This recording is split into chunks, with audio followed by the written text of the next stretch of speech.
I went to therapy for like a year and a half to overcome that fear so I could finally leave my job. So it was years and years of telling myself that it was okay. Emotionally, I knew exactly what I wanted to do, but intellectually, I couldn't accept the risk at the time because I felt that if it didn't work out, like maybe I would be completely broke without a job. I didn't want all the work that I put in my whole life, to my education, to my job, to everything, to just be for nothing. And I felt like that could be a huge waste. And there's another part of me that didn't want to let down my bosses. They were the best managers I've ever had. Like they were so good and they were amazing to work for. And I loved my job. I really did. And I felt that they had invested so much into me and that I was going to let them down if I left. Especially as a really small firm. I had a lot of guilt around that. It's one thing to leave what you're doing. It's another thing to leave behind these goals that you've envisioned for yourself for so many years and to just let them go. I was terrified. Like to say I wasn't scared would be a lie. But I got to the point where I realized that the worst case scenario was actually not being broke and without a job. The worst case scenario was being 80 years old and looking back and being like, wow, I really wish I'd done that and I didn't. And to me, every single day I'd go to bed at night and I would just picture myself at 80 years old. And I'd be like, what is it that I'm actually going to regret here? And every single night for a year and a half, it was, I'm going to regret it if I don't try. I'm going to regret it if I don't try. Even if it doesn't work out, I will so much more regret it if I don't try. Kristen Faulkner grew up in Homer, Alaska as one of 5 children and went to Harvard, where she smashed records on the varsity crew team and graduated in 2015 with a degree in computer science. After a stint as a summer associate at Ray Dalio's Bridgewater Capital, Kristen went to work in venture capital, first for Bessemer and then for Threshold Ventures, 2 of the best firms in the game. In 2017, Kristen got into cycling, and in 2020, she turned pro while still working full-time in venture. She immediately started winning at the very highest level in Europe, something almost no one ever does, and then made the tough decision to go all in on pro cycling and walk away from a career she'd worked hard to build that was already on a rocket ride to the top. My children do not care about venture capital, at least not yet anyway. They haven't touched the copy of Ray Dalio's Principles for Children that I keep trying to read to them. And thankfully, they haven't expressed any interest in stack ranking in real time the credibility of family members when they speak at the dinner table, though I think that time is coming soon. But my children are huge pro cycling fans, and while I have seen them cheer loud for the finales of many bike races, I have rarely seen them cheer as loud as they did when Kristen nearly took a solo breakaway to victory at Strade Bianche. They were very impressed that I was having Kristen on the show. In this interview, we talk with Kristen about stress management, down regulation, becoming an expert learner, and how running around without parental supervision in the Alaskan wilderness with her siblings prepared her to thrive as a human being later in life. Shout out to the Why Is This Interesting community and Mark Slavonia specifically for connecting me to Kristen. Very much appreciated, Mark. If you are new to this show, thank you for listening. And please like, subscribe, hit 5 stars, and leave a review wherever you listen. It helps more people find the motivating and inspiring stories of guests like Kristen Faulkner. Choose the Hard Way is a podcast where guests share stories about how hard things build stronger humans. Spencer Martin, the creator of the Beyond the Peloton newsletter and the Beyond the Peloton podcast, which I co-host, joins me for this conversation today. There's a second part of this episode over on Beyond the Peloton that's also dropping today, and it covers everything about Kristen's pro cycling career that we don't touch on in this interview. Go check it out if you want a deep dive on the pro cycling side of things with Kristen. Spencer and I are experimenting with this approach of having a VH1 behind the music style look at a pro cyclist's life and times here on Choose the Hard Way, accompanied by that deep dive into the pro cycling side of things with the same athlete over on Beyond the Peloton. What do you think about this format? Do you want more? Do you want us to do anything different? Are there any specific guests you would like to hear us interview? using this 2-episode format. Hit me at hardwaypod on social or send an email to choosethehardway@gmail.com and let me know. You can find Kristen on Instagram at Arctic Fox and on Twitter at Faulkner Kristen. Spelling of those is a little bit tricky. You can find those links in the show notes. I can 100% notice on days when I'm training if I've recovered well, if I've slept well, if I'm relaxed. I think the biggest thing for me, actually, when I left my job to focus on cycling full time, a lot of people think, oh, she has so much more time to devote to cycling. I actually didn't devote that much more time to cycling. I devoted all that time to recovery. And that's what made the difference. Because I would, I had a cap on how much I could train every week. It was, 15 to 20 hours. And I was able to manage that with my job. But what I couldn't manage was the 15 hours of training plus the 15 to 20 hours of recovery I needed on top of that. And so that was really the difference between being a semi-pro in the United States versus getting podiums at the World Tour level. It wasn't the training, actually, it was the recovery. And I noticed it not only allows me to train harder, but it allows me to train like in a much more focused way. And I think it's kind of hard to explain it to someone who hasn't experienced it. But if you've ever been on the bike and you're super distracted, you're thinking about work, you're thinking about your family, your obligations, all these things. That was me when I was working full time. I was thinking about the assignment I had due, the meeting I had coming up, the phone call I might be late for, the project, the coffee, everything I had to do that afternoon. Whereas now when I train, I'm in the zone and I'm in the flow and I'm 100% focused on what I'm doing. And that has made all the difference to my training. And I notice on days when I haven't fully recovered, my mind is just not present when I'm training. And on days where mentally I have recovered, I'm like, quote, in the flow. You've heard people talk about being in the flow. And that's what I'm able to do when I've mentally recovered the way I need to. What do you consider to be the most critical methods or approaches that you use to achieve recovery and balance? And how do you put together kind of this constellation of different methods? Because everybody or many people who are serious about cycling or endurance sports, they have a coach that can provide them a training program. There are decades now of power-based training data. It's pretty prescriptive. I mean, there are always incremental improvements, but that science is pretty well known and proven. What about the rest of it? So I think there's two things. There's the physical recovery and then there's the mental recovery. And they actually interplay with each other quite a bit. But physical recovery, like I have my Normatec, I do my foam rolling, I do things like that. But for me personally, I notice the biggest gains when I focus a lot on my mental recovery.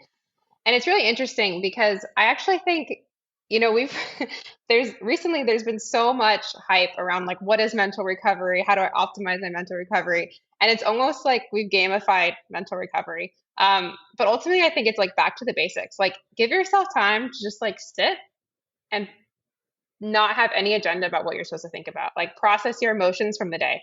Like how many of us just sit and we're like, what did we feel today? What did we experience today? What did we learn today? And you don't even have to be deliberate about it. But if you give yourself an hour a day with no agenda, your mind will just naturally do that. And it's in that process where you form memories, where you make new connections in your brain, like all of these things are happening and they're like really healthy for you. And it's funny because I think nowadays, so many of us who want to be so productive, we're like, I need an hour to recover. Like I'm going to recover my brain in this hour and I'm going to be super focused on how to do that. And I think you can be very intentional about it, but you can also just like, what did people do before we were over like consumed by computers and phones and people and obligations? Like we gave ourselves space to just exist. And so it sounds a little too simple, but every day when I get back from my ride, like I have no agenda for 2 hours. Like sometimes I'll call a friend, sometimes I'll read a book, sometimes I just sit in my own thoughts for an hour, and sometimes I write in a diary, sometimes I'll, do research on something on the computer I'm interested in. But it's a space and time for me to just like let my mind do whatever it wants to do. And I actually, as simple as that sounds, I think it's the most important thing I do during my day for recovery. And that sounds relatively simple and straightforward. Also, looking at your CV, I have to imagine that you're someone with extremely high cognition who has a tendency to think a lot. And I could be wrong. Mm. I'm just making a guess. But what do you do when you do start thinking about everything else in those moments that you've set aside to try to think about nothing? I think it's okay to, I mean, so I think there's two, like in a meditation, you know, moment, like you want to get rid of all those thoughts. But I also think sometimes you can let them in. Like that's when you're forming connections. That's when you're analyzing your day, you're analyzing people, you're analyzing your thoughts. And I think that's a totally healthy thing to do too. For me, I would say the last few days, for example, I've been doing a lot of research about women's health and especially among elite female endurance athletes, and that's been really energizing for me. And it's like I'm letting my mind wander. I would say I'm not like putting pressure on myself to research it. It's fun.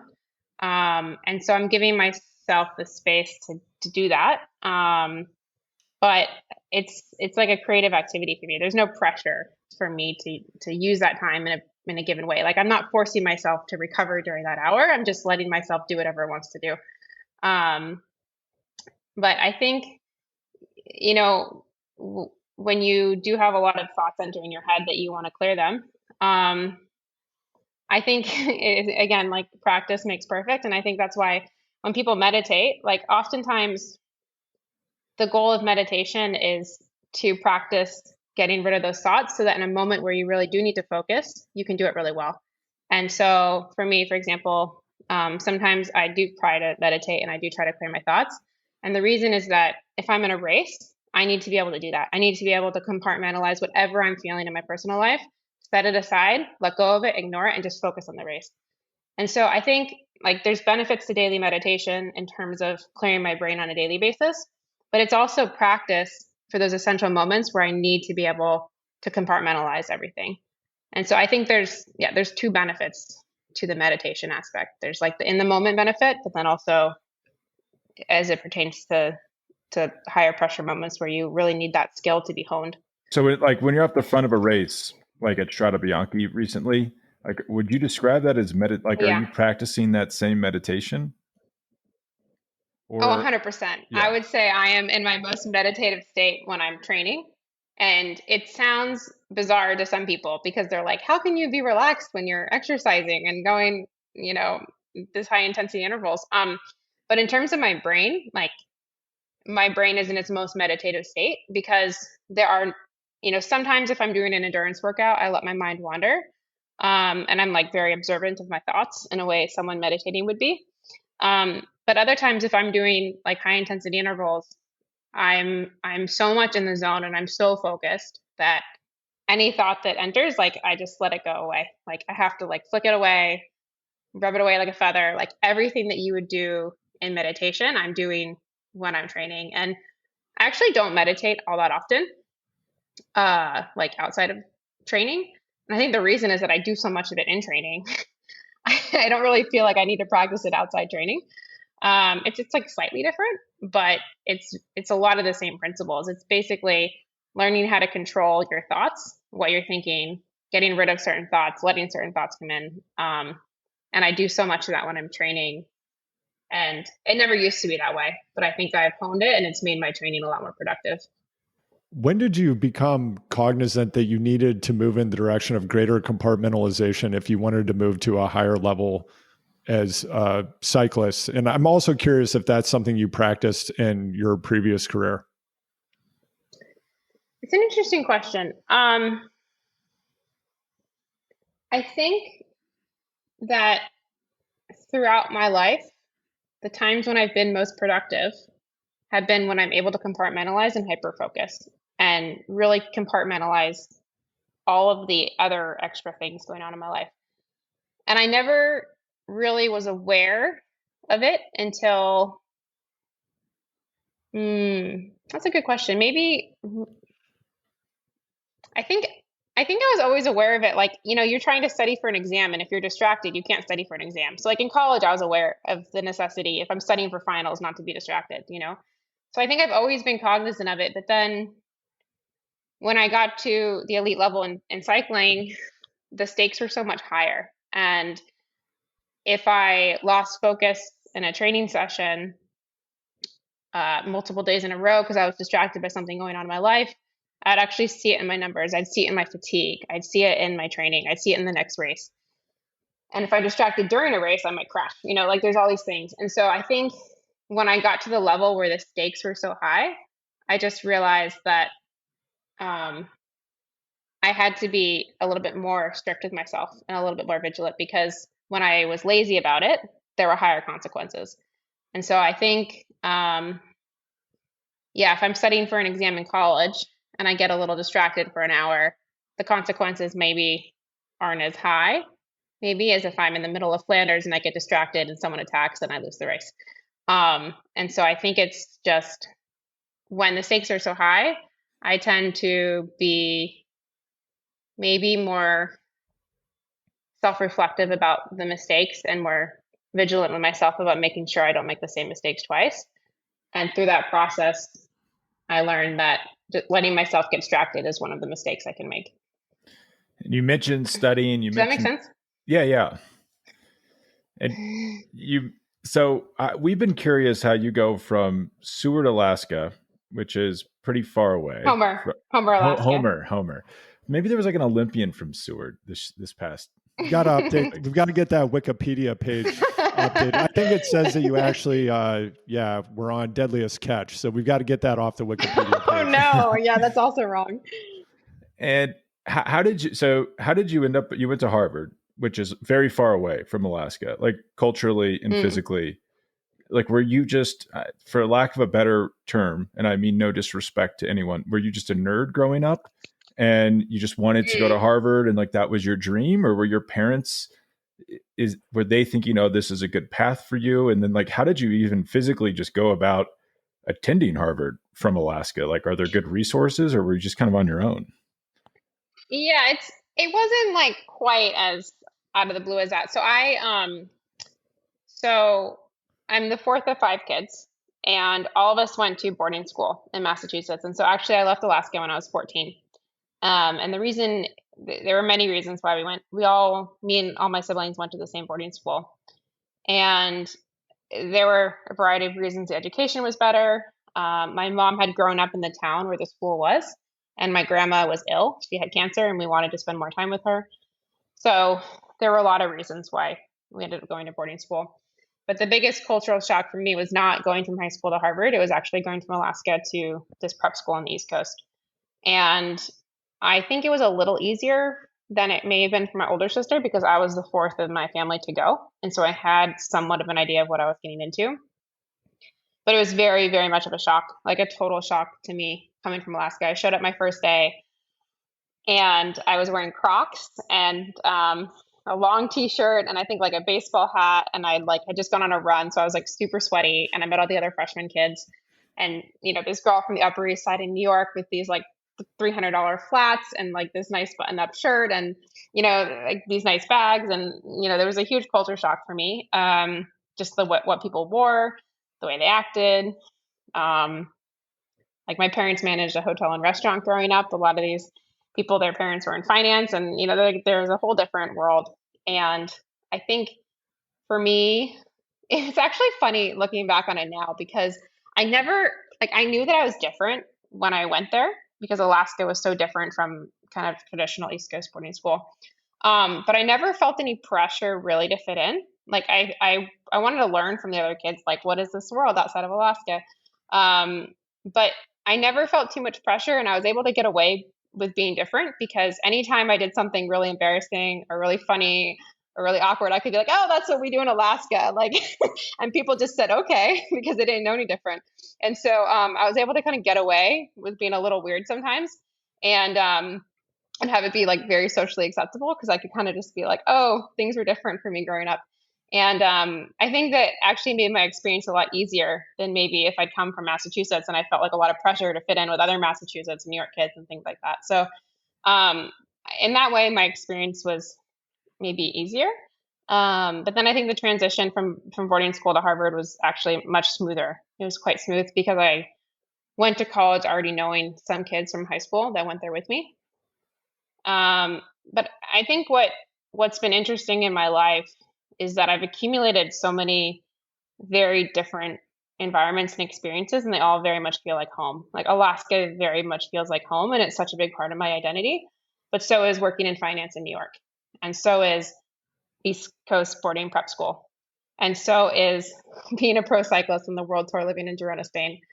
And so I think what can be hard is I have like all these different parts of my identity that are all so different. And so when I interact with my friends and with people, I end up having such different social circles. And it can be really hard sometimes when my pro cyclist friends meet my Alaska friends, meet my finance friends, because they don't necessarily connect with each other in the same way that I might connect with all of them. And they're all very, very different, but they're all like so authentic to me.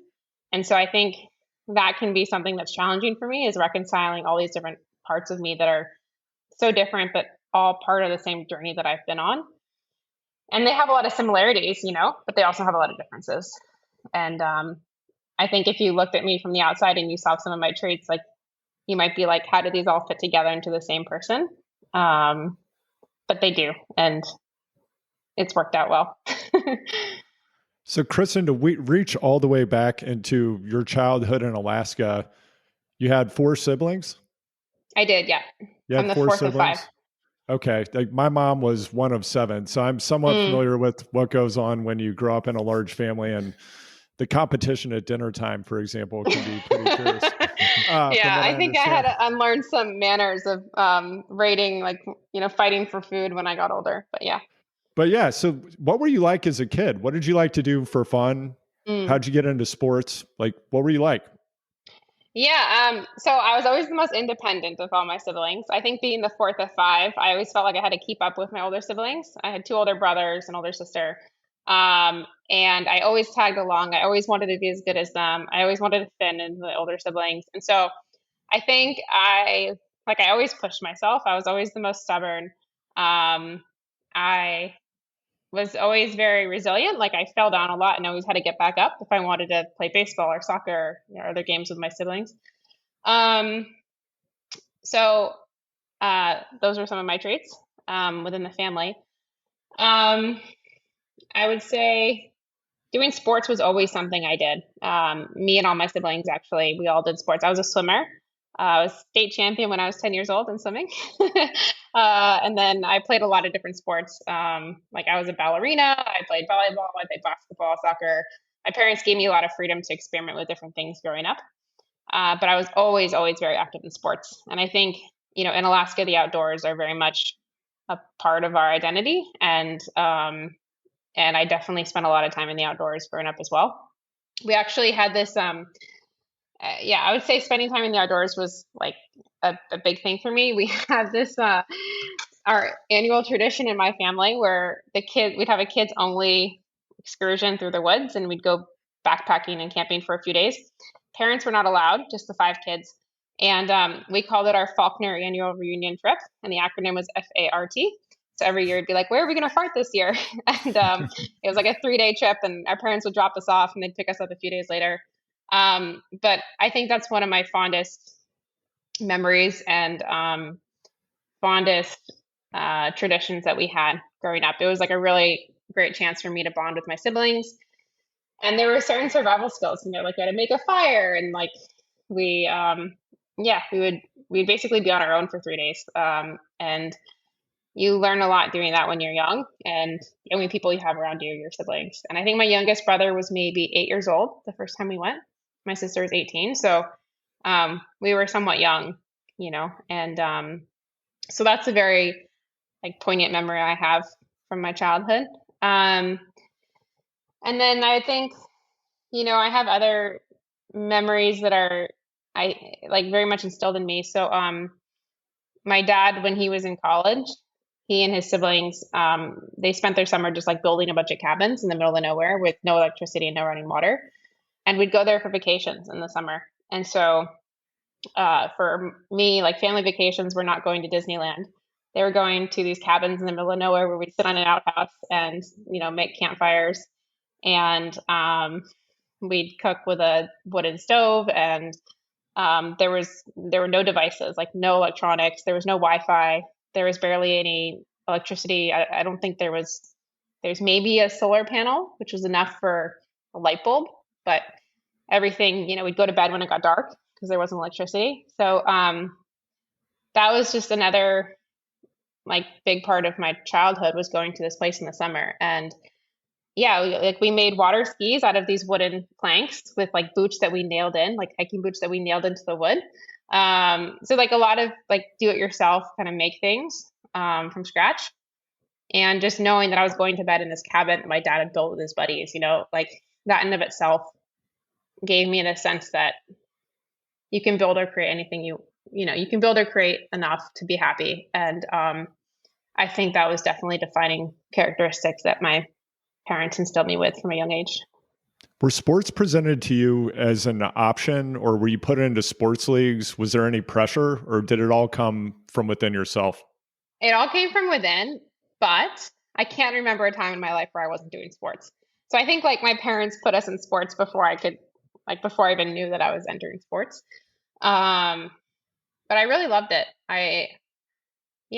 I've loved sports my whole life.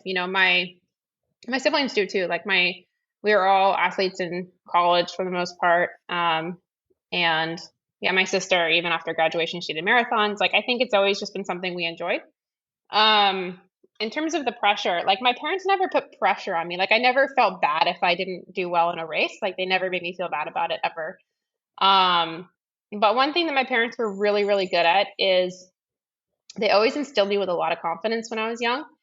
And I didn't actually realize so much later in life that not every kid like experienced that when they were young. But yeah, I remember before my races, my mom would be like, "You're really good at freestyle. Like, I'm so excited for you because you're gonna do so like I just, you're so good at freestyle and you're about to do a freestyle race and that's gonna be so exciting." And she never presented it in a way where I felt pressure.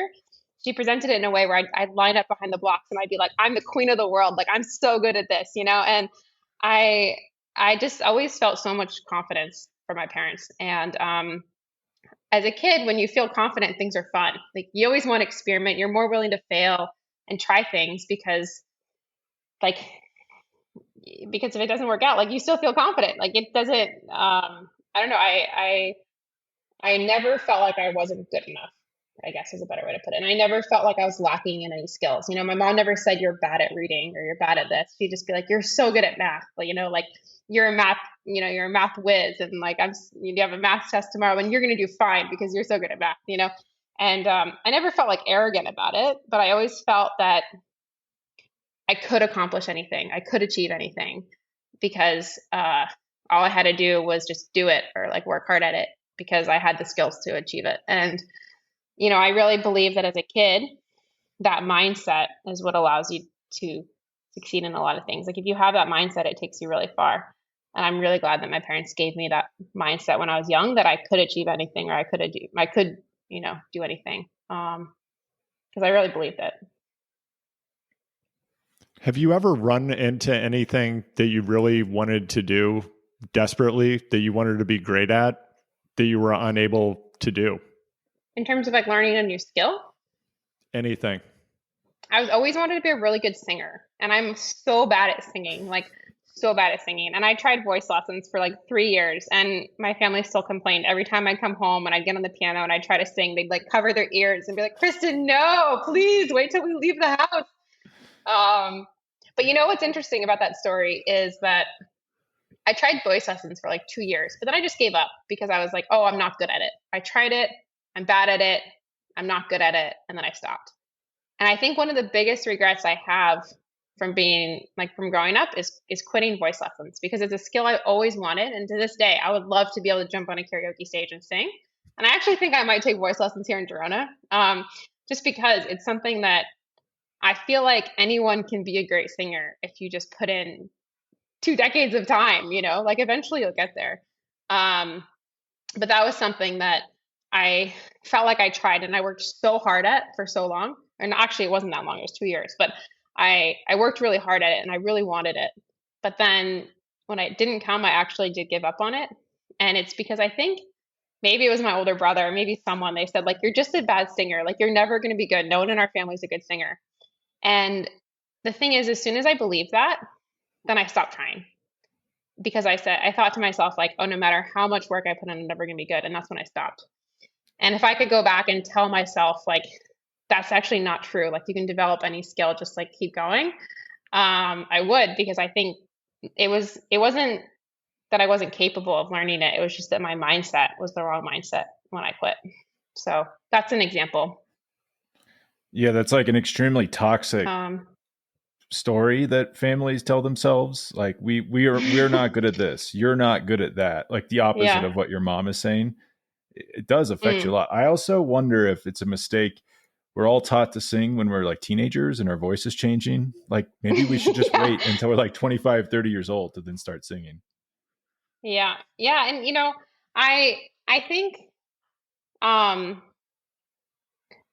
I think most of the times in my life where I've been bad at something, it's because I told myself I would never be good. And the times where I am good at something, it's because I just kept working at it. Because I had faith that like, oh, I can be good at this. Same is true with coordination sports. Like I remember I did soccer and basketball and all these other sports, and I was always really fit.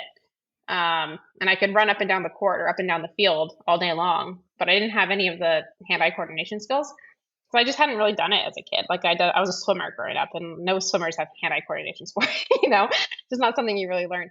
Um, but I remember after like 2 years of doing soccer and basketball, I remember it was the same comment. I think I don't know if it was like a sibling or a friend, or they're like, "Oh yeah, but you're not good at coordination sports," and I was like, "Oh yeah, I'm not." And then I just like focused on endurance sports, and I think again, those are two examples of times when it wasn't that I was inherently bad. I just believed I was bad, or I believed that there wasn't a path to being good, and so I stopped. Um, and I think that's been like the difference between, yeah, like I wasn't a good cyclist when I started. Like I couldn't ride my bike. Yeah, I was that's a like good point. 24. But like I actually believed that I could do it. And that's why I got to where I was. And people kept telling me like, you can't learn the bike handling skills. You can't learn the strategy. You can't learn the tactics like in 2 years. That takes decades. But I just told them like, no, I'm going to learn it. So I think like so much in my life, I really believe, at least for most of my life, that when I believe I can do something, I find a way to do it. And when I don't believe I can do something, that's when it usually fails. Um, and I think that is true for most. I think that's true for a lot more situations than people we want to believe. Kristen, I was listening to the previous interviews that you've done with Spencer, and then I listened to you on Bobby and Jens as well. And something that a lot of things jumped out at me, and we're talking about many of them. So thanks for sharing all this. But one of the things I was curious about, you talked about the summer that you spent working for Bridgewater Capital, and Mm, Bridgewater, of course, I'm a big Ray Dalio fan. I've got principals sitting over here just off camera. And you talked about how you valued radical transparency, and that's part of why you wanted to have that experience at Bridgewater. And then also hearing you talk about what I regard as becoming an expert at expert learning and rapid skill acquisition. And, whether that's in finance or in cycling, it sounds like you put yourself in positions where you were able to accelerate learning skills that other people do find to be quite complex. And in mm, particular, with your background, you know, coming from a crew background at Harvard, there are a number of people coming from a rowing background who have now come into professional cycling on the men's and women's side with varying levels of success. But you found a path where you don't just have the engine, you actually are mastering all of the other strategic aspects, positioning, being in a pack, just all of these other aspects of cycling that are hyper complex. How do you think about that pairing of radical transparency, seeking feedback, and accelerating your skill acquisition? Do you see a link there? Oh, absolutely. There's a really good book called The Talent Code by Dan Coyle. And it's a really, really great book. He's actually from Homer, which is the town I grew up in.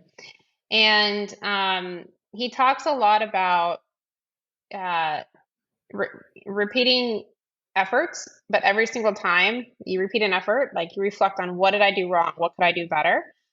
And then you do it again. And then you reflect again. What did I do wrong? What I could do better? And you do it over and over and over. And I think what Bridgewater really emphasized is being able to look at yourself completely objectively and take nothing personally and have no emotion when you're assessing your strengths and weaknesses. And so for me, like, I'm a bad singer. I am not yet a good singer. I am not yet very coordinated with, basketball and soccer and things. I am not yet the fastest ascender in the peloton, and to really look at yourself in a completely objective way. And to do so, I think requires a lot of humility, and it also requires a lot of transparency, radical transparency with yourself and with others. And once you have that objective view of yourself, it's it's actually so much easier to assess your weaknesses and work on your weaknesses because you're no longer scared of them, And I think what Bridgewater teaches people to just not be scared of their weaknesses. It's not like a character flaw if you're bad at something. It's just like something you're not yet good at. And I think if you take that approach, like I've taken that approach to everything that I want to learn. Like if I'm not yet good at descending, okay, I'll hire a descending coach. I'll practice descending. And so it's taking that stance of like, I'm not good at this and turning it into, I'm not good at this yet. And I think the ability to do that is like the first foundational step to becoming great at something. And yeah, I think one of my greatest skills in life, like as a person, as an athlete, as an employee, is my ability to learn quickly. And I don't think it's because I have like some special brain. I think it's because I'm really good at assessing my weaknesses and being objective about it and being totally willing and humble to be like, here's what I'm bad at, let's get better. And okay, check that one off, move on to the next thing. What am I bad at? Okay, work on that, check it off, move on to the next thing. And that's what I did with cycling, I've improved a lot over the last few years and I still have a lot of things to work on. But I can make a list of all the things that I'm bad at and just like go off, check them one by one and be like, let's work on this, let's work on this, let's work on this. And I apply that to my training, like I was talking to my coach today and I was like, I think the power between, 1 minute and 3 minutes, not that strong. So I want to go work on my 1 to 3 minute power. Or maybe I'll say, oh, my 20-minute power felt really uncomfortable today. It didn't feel that great. So I want to do more 20-minute power efforts. And so anytime something feels uncomfortable or it feels weak or it doesn't feel good, to me, that's a sign I need to work on it. And I dive right into it. And like, I'm totally fearless about diving into my weaknesses. And I think that's like my greatest strength is to be able to dive right into my weaknesses. And I think a lot of people avoid their weaknesses. They're like, oh, those 1 minute efforts don't feel good. I don't really want to do them. And I'm the opposite. I'm like, oh man, those 1 minute efforts don't feel good. Like I should probably do more of them. And I think that's what's allowed me to learn a lot of things in a short amount of time is just like really focusing on those things that are uncomfortable. Because if they're uncomfortable, I just do them until they're comfortable. And then I move on to the next thing. Do you feel like that's the mentality in professional cycling? Or I would say in pro sports, a lot of times, if you're bad at something, that your team and your coach think that's who you are, if that makes sense. Like, I would not say there's a lot of like, I hang out with a lot of like ex pros, and if you're bad at descending, you're a wuss. That type of kind of guerrilla logic. Do you think that's more the norm in cycling, or is it trending towards the radical transparency? Don't be afraid of your weaknesses. I think that like around the world, in every profession, there is a growing trend towards more transparency, more accepting your weaknesses, and that I'm hoping it's becoming more common in athletic training and cycling as well. I don't think it's fully there yet, but I would say there's definitely inklings of it, That's why you have debriefs after the race. The director's like, what did we do wrong as a team? What can we do better as a team? Where did someone make a mistake? Where can they do better? So I think being able to look back at a race and figure out what you did wrong, what you did right, that's definitely there. I think among some athletes, if you want to be a GC rider, like nowadays you need to start working on your time trial. If you want to be a classics rider, you might need to work on your sprint because it could come down to a bunch of sprint, even if you're not a sprinter. So I think people do work on those more well-rounded skills. But I also think that by and large, people have an aversion to doing more of the thing they're bad at. I just think humans don't like to do that. Like it doesn't feel good, doesn't feel confident, doesn't inspire confidence in yourself. It doesn't make you feel good about yourself when you get home from a workout and you couldn't make any of the intervals, And I think the more you can do that though, the more you build the confidence that you can overcome any weakness. So if I phrase that differently, like if I'm not good at sprinting and I work on my sprints and I get good at sprinting, it's not only helped my sprinting, but it's helped me believe that I can overcome anything that I'm bad at if I just work on it. And I think like that's a repetitive thing that you learn over time, and the more often you do things you're bad at. Does that make sense? Yeah. Yep. Yeah, that completely makes sense. Like practice makes perfect, both in the thing you're practicing, but also in the art of improvement. Like the art of improvement is practice, and if you practice that, you'll perfect it. When you think about proactively taking risks and risk management from the outside, I think something to a lot of people that would appear to be a substantial risk would be going from being on a comfortable career track in a highly desirable profession and leaving that to go be a pro athlete. I think also to a lot of people having those options seems like a fantasy and something they probably can't conceive of. But I'm wondering, what was that like for you? Did you perceive there being any actual risk or downside for you in walking away from what you were doing to go be a pro athlete? Or did you feel like, you know what, even if this doesn't go well, the door is going to be open. I went to Harvard. I've worked at some of the best firms in the world, and I can go back and do it. No, there's a ton of risk. I went to therapy for like a year and a half to overcome that fear so I could finally leave my job.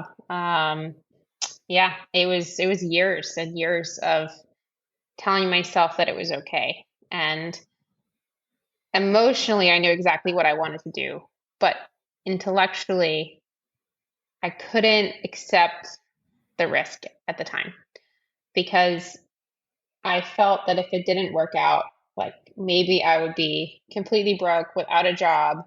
I would be like the child that was a bit like like the reject, like the one of five kids that like totally went off the, like, yeah, went off the deep end. And I just like I didn't, I didn't want a few things. Like I didn't want all the work that I put in my whole life to my education, to my job, to everything to just be for nothing. And I felt like that could be a huge waste. Um, and there's another part of me that didn't want to let down my bosses. Like my bosses at my work, like they were the best managers I've ever had. Like they were so good and they were amazing to work for. And I loved my job. I really did. And I felt that they had invested so much into me and that I was going to let them down if I left. Especially it was a really small firm. I was the only non-partner. So I had like 8 partners all investing in me as an associate to be better. And I was just going to get up and leave and like leave them. I had a lot of guilt around that. And then I had these goals that I had to let go of. Like I wanted to be partner by the time I was 30, and like I'd had that goal since I started working. And it's one thing to leave what you're doing. It's another thing to leave behind these goals that you've envisioned for yourself for so many years and to just let them go. So there was a lot of risk and I was terrified. Like to say I wasn't scared would be a lie. Like I was really scared. But I got to the point where I realized that like the worst case scenario was actually not being broke and without a job. The worst case scenario was being 80 years old and looking back and being like, wow, I really wish I'd done that and I didn't. And to me, every single day I'd go to bed at night and I would just picture myself at 80 years old. And I'd be like, what is it that I'm actually going to regret here? And every single night for a year and a half, it was, I'm going to regret it if I don't try. I'm going to regret it if I don't try. Even if it doesn't work out, I will so much more regret it if I don't try. And that was a story that I remembered for like a year and a half every single night. And so actually the riskier thing would have been to stay because like I knew like I would be unhappy if I never even tried it. But I didn't know, like I knew for a fact that I would regret it if I didn't try, but I didn't know how it would go if I did try. And so one had like an absolute bad case scenario. The other one had an undetermined good or bad scenario. So yeah, expected risk out or expected value outcome was actually better for me to take the plunge and be a pro cyclist. What was it like once you actually committed to making that decision? You went and had that conversation probably with your boss or the partners at the firm. What did it actually feel like when you did it? I felt like I'd been born again. Like I felt like my entire life was this blank canvas and I could go write anything on it that I wanted. And I could dream up any possibility and make it happen. And I could start from a completely blank slate. And it was almost as if I could sit there and daydream about every possible thing that life could be and assume it was just going to end up in the best case scenario. Like that's how I felt. That I could dream up any future and it would just land on the best case scenario. That's how good it felt. And I think it was the first time in a long time where I had completely I well like I didn't like I went to venture because I really was passionate about venture. Like I had other higher job offers. Like there were other reasons why I went to other jobs, and so I don't want to say it's the first time I felt authentic because that's also not true. Like I would say most of my life I've done things that are very authentic to me. Going into VC, like my goal was to support more female entrepreneurs and work for a female boss, and like I did all those things. Um, so I don't want to say it's the first time I felt authentic, but it was the first time where I didn't actually care what other people thought. And when I say I didn't care, I genuinely did not care. And because I knew that I felt good about the decision. And honestly, most people in my peer group, like most of my friends didn't know what cycling was. I didn't even know what pro cycling was. Like I had no idea what I was really getting into. I hadn't raced in Europe at all. I mean, really. So most of my peer group were Harvard graduates working in tech, working in finance. Um, and they thought I was kind of crazy to leave my job. They thought I was maybe like, oh, are you burnt out? Are you taking a year off? Like, you can't handle the stress of your job. Like, there were a lot of assumptions. Um, so, yeah, I would say it wasn't the first time I was authentic to myself, but it was the first time where I really just didn't care what other people thought because it felt so right for me. Have there been moments since you made that decision that you've questioned the decision that you made? Never. Not once. No, not once. There's times when I am like, ooh, it would be nice to have a better paycheck, or like it would be nice to have to like live in a nicer place, and like, yeah, it would be nice to have made Forbes 30 under 30, or like, I see things my peers are doing, and it's like, oh, that would be nice, but I never ever like holistically have regretted the decision. Never, not once, not once. And does it feel like you've succeeded in whatever way you wanted to succeed when you made the decision to pursue this career? Or is there some even higher order goal that you have in mind for what you're doing? Or is just doing it the goal? I would say almost everything. I still want to go to the Olympics. I would say that would be another goal, but that's a goal of mine that I haven't yet achieved, and is a big goal of mine. But to be honest, I've achieved way more than I thought I was going to, because I'm so much happier than I ever thought I would be. Like I thought when I left there would be times where I regretted my decision, and I never have once regretted it. There were times when I left my job that I thought I would do pro cycling for 2 years, 3 years, and then go back to VC. And I'm so happy. Like, I don't want to do that. I just want to keep doing it. And I never thought that I would be as happy as I am. I had no idea. I was so I was so scared at the time that it was kind of hard for me to imagine being so much happier. But like when you really, really love what you do, it's like, yeah, I love what I do. Like I'm so happy. I can't imagine doing another job right now. It's yeah, I feel like so alive when I'm cycling and racing, and I feel so authentic to myself. And I didn't realize how strong that emotion would be when I left my job to do this. So yeah, in that sense, like in terms of personal fulfillment, it's been way more. And I also didn't realize when I left that I could have any kind of impact as a cyclist. And when I say that, I mean, like, I thought that leaving my job to be a pro cyclist, I was just going to do what made me happy. Like, racing was going to make me happy. I didn't think about, oh, I could have an impact on women's health and athletes, or that I could have an impact on the cycling team and like how we approach racing, like being more attacking in the peloton, like showing other riders to be completely fearless and like just go for it. Changing like the style and ways things are raced. Like there's so many different things that I never would have imagined I could have an impact on that I can. And that's also really empowering because when I left my job, I thought it was not a selfish decision, but like a self-focused decision. Like this is just about me and what makes me happy. And now I feel like I can find like a purpose that's also beyond me while doing what I love. And that's pretty empowering. How's it been moving to Spain? I think you lived in the US the last time I talked to you. And Mm. are you like learning multiple languages? Are you learning Catalan and Spanish there, or how have you found the day-to-day life? Yeah, they speak a lot of English here. It's a huge expat community. I spoke Spanish. I learned Spanish in high school, and I speak very conversational Spanish. Not quite fluent, but fluent enough. I can get anything I want in Spanish. Um, I'm not learning Catalan. I know a few words. Um, it's interesting. I do miss a lot of California, but mostly I just miss my friends and family.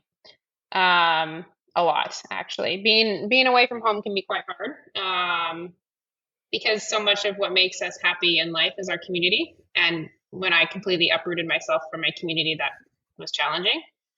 Um, but I also think from a personal standpoint, I've grown up a lot just living in Europe, like seeing the way people here value balance in their life, the way people here in Belgium, people live 3 doors down from their parents their whole life. Families live so close. Um, like the food system here. Like there's so many things about European life that have changed my perspective on America and the way I want to live my life. And I wouldn't have had that if I hadn't come here. Um, so I would say I kind of have the best of both worlds right now because I can go home and see my friends in California during the off season and then also get this different perspective living in Europe on what I want from my life. But even things like stress management, like living in Europe, I have a totally different perspective on the way Americans manage stress. Like it's totally bizarre to me that we are so stressed and then we get so stressed that we can make money and then we spend all of our money trying to de-stress. And to me, it's so funny because I never would have seen it that way. Just if I just lived in the US my whole life. Um, and just like taking personal time and those are some things that I've only really picked up having lived in Europe. And I don't think there's like a right or wrong way to live your life. I just think there's different ways. And Europeans can do it differently from Americans. And I can kind of pick what I like from each way of living and do that for the rest of my life. So I think living in Europe has been really great in that way. And Kristen, what about pro cycling as a profession and as a lifestyle do you enjoy the most? What do you get out of it? I just love riding my bike. Um, I love, okay, there's a lot of things. So one of the interesting things about being a professional athlete or just being an athlete, like this can pertain to anybody, whether you're competing or not. But every single day when I go to bed at night, I feel like I've accomplished something so concrete that day. And I feel like I've overcome something that was a challenge for me. And that's because when I go out and I complete my training, it's something that was hard. It was something maybe I wasn't motivated to do in a particular way. But I did it, and that instills like such a level of self-confidence. And if it was a workout that I hadn't done before, I'm like, oh, I went in and wasn't sure if I could do it, and then I did it. And now next time something's a little harder, I know I can do it. And that translates outside cycling as well. Like if I run into a problem in my life and I don't know how to deal with it or overcome it, I just remember to myself, like, oh, there's been so many times where I didn't know if I could handle a situation, but I did. I made it through.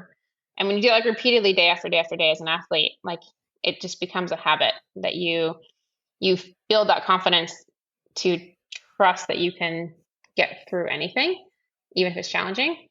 And I really find that to be fulfilling for me. Like I wake up every day. Sometimes I look at my training and I'm like, oh man, I don't know if I can do that. But then I do it. And then I go to bed and I feel really confident. So that's one aspect of being a pro athlete or just being an athlete that I really love. Like every day I have a sense of accomplishment and I'm able to challenge myself in like a new way with maybe a new thing I wasn't sure I could do. Um, Other parts of it I love having teammates from different parts of the world. Like I have a teammate from Singapore, from the Caribbean, from Italy, from Spain, from Netherlands, from everywhere. And learning about their cultures and their backgrounds and just seeing the world through their eyes is something I wouldn't necessarily get in any other job. And same with traveling to different parts of the world, like seeing all these different cities and places. Um, I think I I love learning a new skill. For me, like cycling, I still have so many things I need to work on and improve on. And I love the learning aspect of that, like challenging myself every day. I talked earlier about like, oh, I'm bad at this, check it off. I'm bad at this, work on it, check it off. And I find that process to be really fulfilling. Like I'm bad at something, I work on it. Okay, now I'm good at it. I'm bad at something, I work on it, now I'm good at it. And to be able to wake up every day and like have that kind of checklist for my life and see myself making progress every day, every week, every month, every season is like really fulfilling. Those are like the main things. And I just like I love being outside. Like I love the wind in my face and training every day, the scenery. But at the end of the day, like I love being on my bike. I love training. I love competing. And there's like a feeling I get when I do it that I can't really describe. It's not like a particular thing about it that I love. It's just the feeling I get when I do it. Yeah, I know that for me, the feeling that I had as a young person, the first time I rode on a bike, and maybe I'm weird, but I still have the first bike that I learned to ride on hanging up in my parents' garage. And it's a Schwinn Stingray. It's got like green sparkly paint and a banana seat, which people made fun of. It wasn't like a cool bike at the time when I started, like BMX bikes were the cool bikes. But I remember the first time the training wheels came off. For me, the feeling that I felt is I felt a level of freedom I'd never experienced. I kind of felt like I was flying. I still feel it today when I go out and ride around here in Hope, Maine, and I see the look on my kids' faces when they're out in the driveway or riding around in the yard on their bikes. And it's a pretty amazing thing.